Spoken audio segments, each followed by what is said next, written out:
अभी हाल ही में रीवा में 14 वर्षीय बच्चे को एक कुत्ते ने गले पर काट लिया।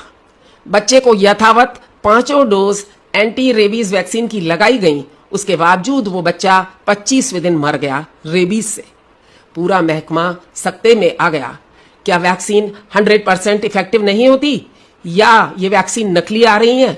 फ्रेंड्स, ऐसा कुछ नहीं है। कुछ चीजें हमें जानने बहुत जरूरी है।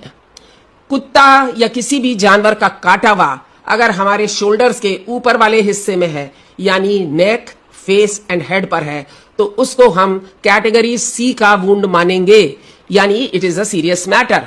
क्यों? क्योंकि इसका डायरेक्ट कनेक्शन ब्रेन से और स्पाइनल कॉर्ड से है। हम वैक्सीन लगाते हैं, परंतु वैक्सीन की लिमिटेशन यह है कि वो तुरंत ही आपको बचाव नहीं दे सकती। वो आपके बॉडी में जाती है, इम्यून रेस्पॉन्स इवोक करती है, उसको लगते हैं 1 से 2 हफ्ते, जिसमें कि वो आपके बॉडी में एंटीबॉडीज बना पाती है। तब तक 1 से 2 हफ्ते में आपके पास कोई प्रोटेक्शन नहीं है।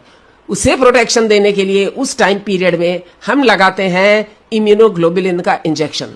डॉक्टर आपके वेट के अनुसार आपकी डोज को कैलकुलेट करता है और इम्यूनोग्लोबुलिन का इंजेक्शन आपके वुंड के चारों तरफ इन्फिल्ट्रेट कर देता है और साथ में वुंड में भी कर देता है।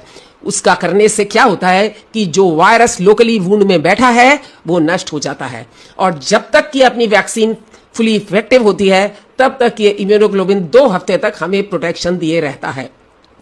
इस बच्चे के साथ भी वही प्रॉब्लम हुई थी। उसे बिना इम्यूनोग्लोबुलिन दिए हुए उसको वैक्सीन लगा दी गई थी, इसलिए उसका फर्स्ट 2 वीक्स का प्रोटेक्शन नहीं हो पाया था और रेबीज फैल गई थी उसके बॉडी में, इसलिए उसकी मृत्यु हो गई।